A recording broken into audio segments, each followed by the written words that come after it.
নজর রাখবো ভারতীয় পতাকা লাগানো জাহাজকে হরমুজ প্রণালী দিয়ে যেতে দেবে ইরান, এমনটাই খবর সূত্রে। ভারতের কোনো পতাকা লাগানো জাহাজের ওপর আক্রমণ করা হবে না জানিয়ে দিয়েছে ইরান। এর আগে চীন ও রাশিয়ার জাহাজের ওপর আক্রমণ করা হবে না বলে জানিয়েছিল ইরান। এই মুহূর্তে আমাদের সঙ্গে রয়েছেন প্রাক্তন সেনাকর্তা ব্রিগেডিয়ার দেবাশিস দাস। ব্রিগেডিয়ার দাস, আমরা জানি যে অপরিশোধিত তেল আমদানির ক্ষেত্রে বিশ্বের তৃতীয় বৃহত্তম দেশ হলো ভারত, এবং এই হরমুজ প্রণালী ভারতের জন্য বন্ধ করে দেওয়ায় তেল যোগান নিয়ে কিন্তু একটা ঘাটতির আশঙ্কা ছিল, বড়সড় আশঙ্কা করা হচ্ছিল। তারপর এই ঘোষণা ইরানের, কতটা স্বস্তি? দেখুন, এটা একটা আমার মতে কূটনৈতিক সাফল্য, যেখানে আমি যেটুকুনি জানতে পারছি আমাদের এক্সটার্নাল অ্যাফেয়ার্স মিনিস্টার জয়শঙ্কর এবং তার যিনি ওই দিকের ইরানের এক্সটার্নাল অ্যাফেয়ার্স মিনিস্টার বা ফরেন মিনিস্টার বলে রাখছি, তাদের দুজনের সম্পর্ক এবং ভারতবর্ষের কিছু পদক্ষেপে তারা অ্যালাউ করেছে ভারতবর্ষের দুটো জাহাজ, একটার নাম পুষ্পক আর একটার নাম পরিমল, তারা নাকি কালকে রাত্রিবেলা ওই স্ট্রেট অফ হরমুজ দিয়ে পাস করে আজকে সকালে ওই স্ট্রেটটা পার হয়ে গেছে। তার মানে তারা এখন, আমি যেটা আন্দাজ করছি, গালফ অফ ওমানে আছে, এবং এটা অত্যন্ত সুখবর। এবং বাকি আমেরিকার জাহাজ, ইসরায়েলের জাহাজ, ইউরোপের জাহাজগুলো নাকি আটকে রাখা হয়েছে। এইখানে একটা আমরা রাজনীতিও দেখতে পাচ্ছি আর একটা অত্যন্ত মানে সফল কূটনীতি দেখতে পাচ্ছি, যেখানে ভারত এই যুদ্ধে না জড়িয়েও এবং ইসরায়েলের সাথে বন্ধুত্ব বজায় রেখেও যদি দেখা যায় যে ইরানের সাথে একটা সুসম্পর্ক বজায় রেখেছিল।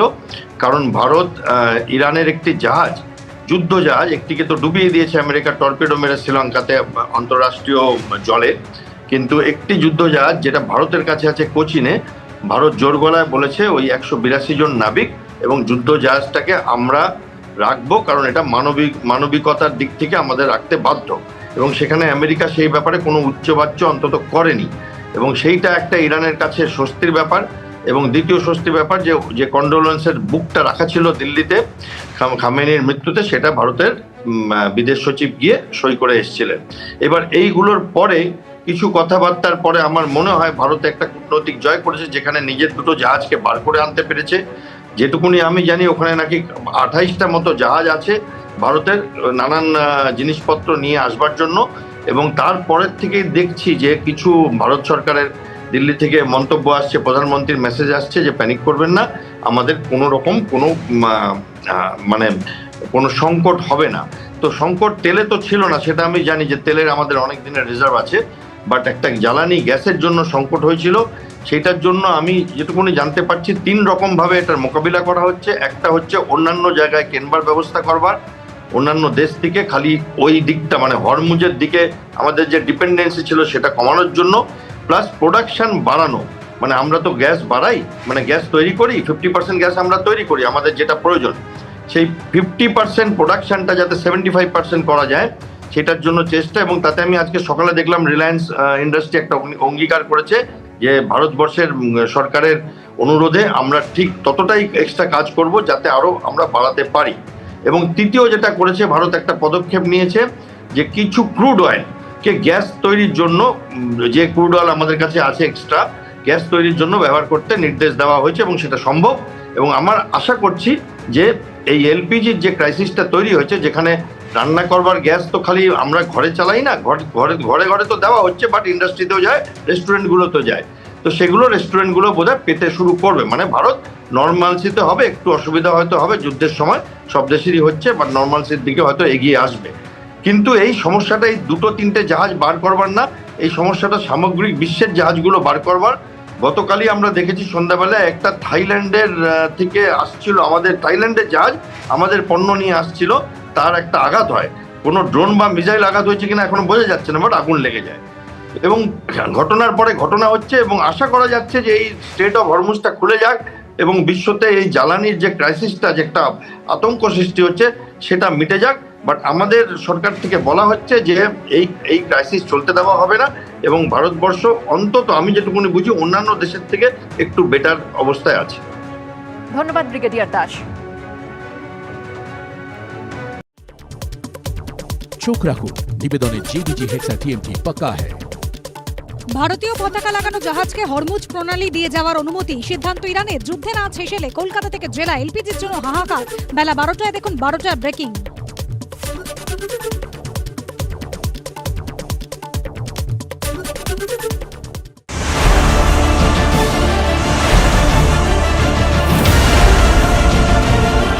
মোবাইল তো নাম্বারই যাচ্ছে না। হোটেল থেকে হোটেল সবেতেই পেটে টান। এক বেলা গ্যাস ভরতে হচ্ছে, পরের বেলা গাড়ি চালাতে হচ্ছে। চ্যালেঞ্জিং হয়ে যাচ্ছে সাধারণ মানুষের। আমরা সমস্ত আর্জেন্ট মিটিংও ডেকেছি সব ডিপার্টমেন্টকে নিয়ে।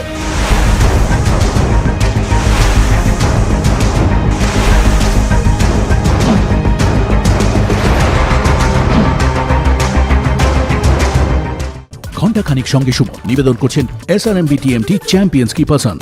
Dollar Big Boss, Fit Hai Boss. Ajanta Shoes, 70 years of legacy in craftsmanship. Oaksmith, Peg It Higher. Partnered by বসুমতী মিনিকেট চাল, ভাতের সঠিক চাল। আদ্দামা গোল্ড জুয়েলারি, পুরাতন সোনার উপ বিক্রয়ের একমাত্র বিশ্বস্ত প্রতিষ্ঠান। ডাফ এন্ড ডাট শিক্ষার ভিত, নেক্টার গ্রামার ও Prabhati Gani. Duff and Dutt, Bharat Masala, the taste of new India.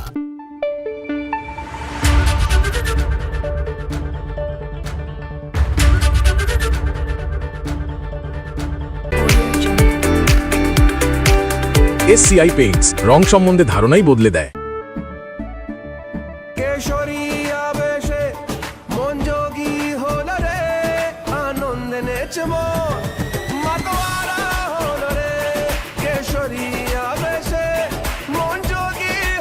প্রতি মুহূর্তে কেসরি উৎসব উদযাপন করুন।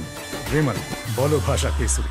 সাঁতরা উচ্চতর জীববিদ্যা, নতুন সিলেবাসের নেক্সট যুগের টেক্সট বুক, সাঁতরা পাবলিকেশন। আবার খবরে নিবেদনে প্রান্তিক একাদশ ও দ্বাদশ শ্রেণীর জন্য শ্রী দেবাশিস মৌলিকের সেরা বাংলা ও ইংরেজি সহায়িকা।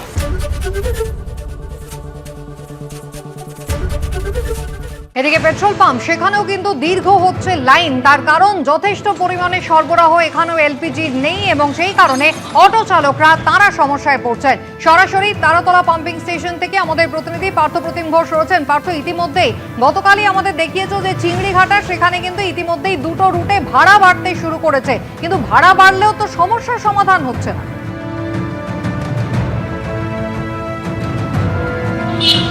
দেখো, সমস্যার সমাধান হচ্ছে না।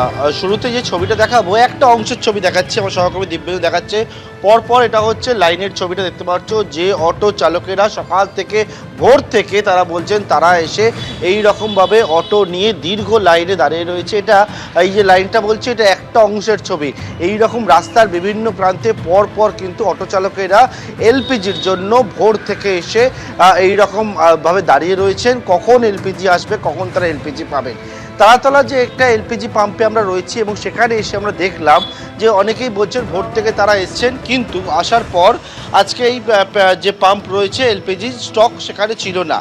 সকাল 9:30টার পর কিছুক্ষণ আগেই এলপিজি স্টক, এখানে এলপিজি ট্যাঙ্কার আসে, এলপিজি স্টক সেখানে আসে এবং আসার পর এলপিজি দেওয়া বর্তমানে শুরু হয়েছে। এবং যে এলপিজি দেওয়া বর্তমানে শুরু হয়েছে এবং এখান থেকে কিন্তু এলপিজি দেওয়া হচ্ছে। এবং সেক্ষেত্রে এই যে পাম্পটি রয়েছে বোঝার চেষ্টা করব, আগে একটা এলপিজি ট্যাঙ্কার এখানে আসলে কদিন চলতো, কথা বলে নেবো। ধরুন আগে আপনার কাছে যখন এলপিজি একটা ট্যাঙ্কার আসতো সেখানে কদিন চলতো, এখন কদিন চলছে? আগে 2 দিন যেত, এখন সেটা স্টকটা কম আসছে বলে একটু কম যাচ্ছে। আর কাজের প্রেশারটাও আছে, গাড়ির প্রেশারও আছে, গাড়ির প্রেশার অনেকটা বেড়ে গেছে। এখন তো এক বেলাতেই শেষ হয়ে যায়, এক বেলা ও বেলা খানিকটা যাচ্ছে। যারা আছেন অটো চালকের তাদের সঙ্গে কথা বলবো। কখন থেকে এসে দাঁড়িয়ে এলপিজি পেলেন? 6টা থেকে। এই 6টা, 6:30 থেকে। 6টা, 6:30 থেকে দাঁড়িয়ে আছে। আগে কি এরকম প্রেশার থাকতো? আগে এরকম প্রেসার থাকতো না, এই 2-3 দিন থেকে এরকম প্রেসার আছে। কখন অটো চালাবেন? আর কি করা যাবে, এটাই তো পরেশানি, এটাই তো প্রবলেম হচ্ছে। এক বেলা চলে যাচ্ছে, আর কত ভাড়া কাটতে পারবো? গাড়ি এখন চালাবো এখন গিয়ে এলপিজি।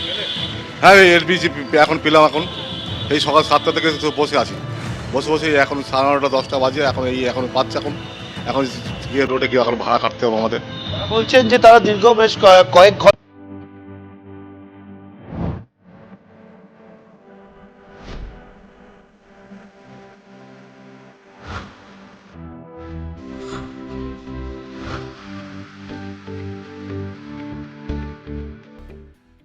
জন্য এরকম ভাবে দীর্ঘ লাইনে অপেক্ষা করছে এবং এলপিজি সংগ্রহ করছে।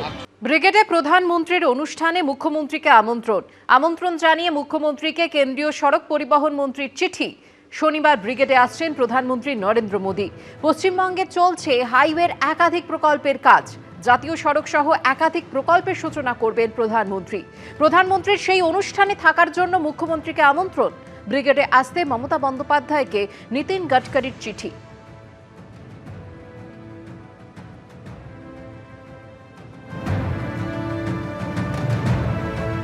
নীতিন গডকরি বিজেপির দেউলিয়া রাজনীতির নাটক করছেন। ব্রিগেড তো এমনি লোক হবে না, ফ্লপ, অন্য রাজ্য থেকে এদিক ওদিক থেকে এনে একটা, কিন্তু সেটা তো রাজনৈতিক সভা আগে থেকে ঘোষিত, ওদের বিজ্ঞাপন বেরিয়ে গেছে। তো ওরা যেখানে প্রচার করছে, যেখানে ওদের লোক আনার জন্য মরিয়া হয়ে ছুটে বেড়াচ্ছে, লোক হচ্ছে না, জেলায় জেলায় পরিবর্তন যাত্রা ফ্লপ, এখন এই ধরনের নাটক করে চোখ টানার চেষ্টা।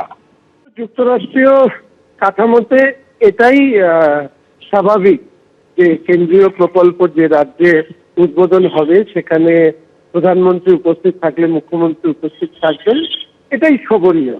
তবে আমাদের রাজ্যে তো এই ঘটনা বিরল। রাজ্যের সরকার তার যে কোনো অনুষ্ঠানে বিরোধীদেরকে বাধ্য করে রাখেন। এই শিক্ষা অন্তত দেশের কেন্দ্রের সরকারের নেই, সেটা এই ঘটনার থেকে প্রমাণিত।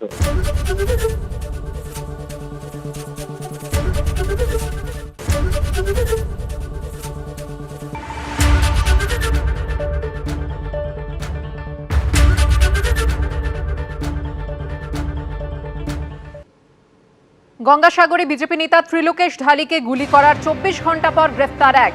গতকাল পরিবারের পক্ষ থেকে গঙ্গাসাগর উপকূল থানায় অভিযোগ দেয়। রাতভর পুলিশের তল্লাশি চলে, কয়েকজনকে আটক করে জিজ্ঞাসাবাদ করা হয়। ত্রিলোকেশ ঢালির অপারেশন শেষ, তার শরীর থেকে গুলি বার করা হয়েছে। হামলার প্রতিবাদে আজ একাধিক কর্মসূচি রয়েছে বিজেপি। দুপুরে গুলিবিদ্ধ বিজেপি নেতার বাড়িতে যাবেন দলীয় নেত্রী লকেট চট্টোপাধ্যায়। গতকাল বিজেপির বিরুদ্ধে সাগরের রুদ্রনগরে মিছিল করে তৃণমূল।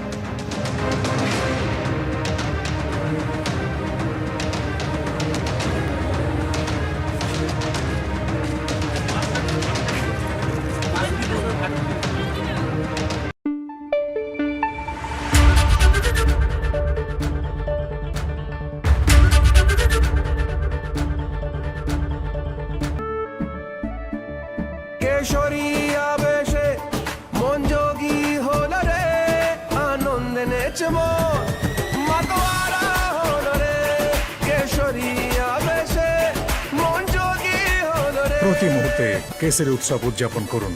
বিমল, বলো ভাষা কেসরি। কি দাদা, ডায়েটের গেম ওভার? ক্যাচ মিস করতে পারি কিন্তু টেস্টি খাবার নেভার। বলে সুগার কেন? বিস্ক ফার্ম ইট ফিট সুগার ফ্রি খাও। সুগার জিরো মানে টেস্টও জিরো, সুগার ছাড়া কিন্তু স্বাদে ভরা। বিস্ক ফার্ম ইট ফিট সুগার ফ্রি। এখন দুটো ইট ফিট সুগার ফ্রি লাইট ক্র্যাকারের সঙ্গে একটা ইট